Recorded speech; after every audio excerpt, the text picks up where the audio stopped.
ராதவர்ஜனா தன் பக்கம் வந்தாலும் விஜய்க்கு லாபம், விசிக கூட்டணி தன் பக்கம் வந்தாலும் லாபம், திமுக கூட்டணி உடைந்தாலும் விஜய்க்கு லாபம், அம்பேத்கரை சுவீகரித்துக் கொள்வதன் மூலமாக பட்டியலின இளைஞர்கள் அவர் பக்கம் போனாலும் லாபம். எப்படி பார்த்தாலும் விஜய்க்கு லாபம், நஷ்டம் விசிகாவுக்கு தானே. அப்படிலாம் ஒரு மாயை இங்கே கட்டமைக்க முடியாது. விஜய் அவர்கிட்ட ஒரு அரசியல் கிளாரிட்டி, தெளிவு எதுவுமே கிடையாது. ஏன்னா இன்றைக்கு எல்லாருமே பொலிட்டிக்கலா எல்லாருக்கும் ஒரு அவேர்னஸ் உருவாகிருக்கு. அதான் அரசியல் தொடர்பாக இன்றைக்கு இருக்கக்கூடிய அனைத்து தரப்பு மக்களோட ஒரு விழிப்புணர்வு உருவாகிருக்கு. அவர் நடத்திய மாநாட்டில் தமிழக வெற்றி கழகத்தினுடைய கொள்கை இது, கோட்பாடு இது, செயல் திட்டங்கள் இது என்றுமே எதுவுமே சொல்லல. மாநாட்டில் விவசாயிகளுக்கோ தொழிலாளர்களுக்கோ அல்ல இளைஞர்களுக்கு வேலை வாய்ப்பு குறித்தோ கல்வி தொடர்போ எதுவுமே தொடர்பா எதுவுமே அவர் மாநாட்டில் இதுதான் எங்க கொள்கை அப்படின்னு சொல்லி எதுவுமே சொல்லல. அடுத்து பல லட்சம் இளைஞர்கள் திரண்ட ஒரு மாநாட்டிற்கான தீர்மானம் எதுவும் சொல்லல. அவர் யாருக்கான முகம் அப்படின்றத அந்த மாநாட்டிலே வெட்ட வெளிச்சமா காட்டிட்டாரு. திமுக அதாவது திராவிட மாடல் தான் என்னுடைய பகை அப்படின்றது அந்த மாநாட்டில் தெள்ள தெளிவா பேசுறாரு.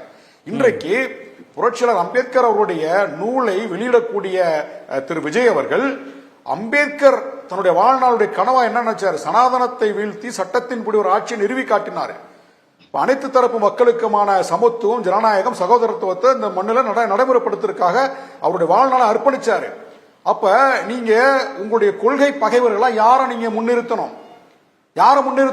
நீங்க பாரதிய ஜனதா தலைமையிலான அந்த அரசாங்கத்தை தானே நீங்க கொள்கை பகைவர்கள். மாநாட்டே பார்க்காம பவன் அவர்கள் பேசிட்டு ரொம்ப ஆச்சரியமா தயவு செய்து எல்லா மாநாட்டை தயவு செய்து பாருங்க, பார்க்காமலே கொள்கை திருவிழாவாக நடத்தப்பட்ட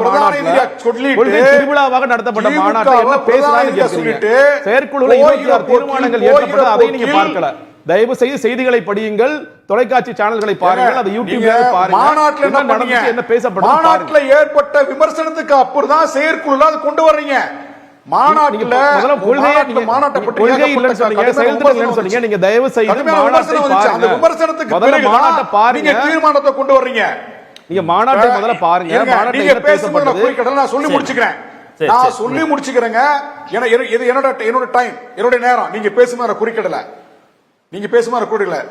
அதாவது விடுதலை சிறுத்தைகளை யாராலும் ஒரு சிறிய சேதாரத்தை கூட உண்டு பண்ண முடியாது. ஏன்னா இன்றைய கட்டுக்கோப்பா நாங்க இருந்துட்டு இருக்கோம்.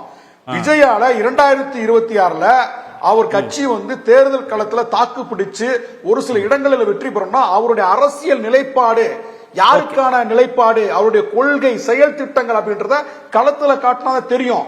மக்களுக்காக ஏதாவது போராட்டம் நடத்தி இருக்கீங்களா? நீங்க போராட்ட காலத்துக்கு இன்னைக்கு சொல்றீங்க வேங்க வயல் பிரச்சனை சொல்றீங்க, மேல் பாதிப்பு பிரச்சனை சொல்றீங்க. வாங்க, களத்துக்கு வாங்க, போராடுங்க, மக்களை சந்திங்க.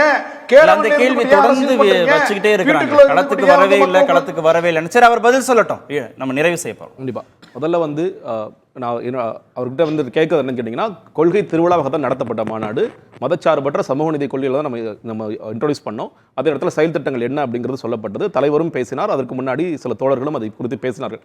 செயற்குழுவில் தீர்மானங்கள் இயற்றப்பட்டது. அந்த நேரத்தில் அந்த காலச்சூழல், அந்த நேரமே மாறி போனது, எவ்வளவு கூட்டம் வந்ததுங்கிற பார்த்தோம்.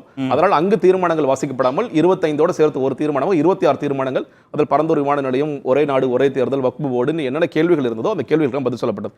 நீங்க களத்திற்கு வரல அப்படிங்கிற ஒரு விஷயம் சொல்லிட்டு இருக்கீங்க. நீங்க எங்களுடைய தலைவர் எங்களுடைய தோழர்களுக்கு கொடுத்த இன்ஸ்ட்ரக்ஷன்ஸ் படி நீங்கள் மதுரையில் நீங்கள் பல இடங்கள் அந்த ஆக்கிரமிப்பு பிரச்சனைகள் போயிட்டு இருக்கிறத பார்க்குறோம். மதுரையில் முல்லை நகரில் நடந்துச்சு, ஏர்போர்ட் எக்ஸ்பான்ஷன் நடந்துச்சு, நெல்லையில் அதே மாதிரி நடந்துச்சு, இங்கே சென்னையில் அம்பத்தூரில் நடந்துச்சு. இந்த எல்லா இடத்திலும் எங்களுடைய தோழர்கள் போனார்கள். அந்த மக்களோட மக்களாக விஜய் அழைக்கிறாங்க. இல்லைங்க, வருவார், நிச்சயமாக வருவார். நீங்கள் நீங்கள் இப்போ பனையூர்ல வைத்து அவர்களுக்கு நிவாரண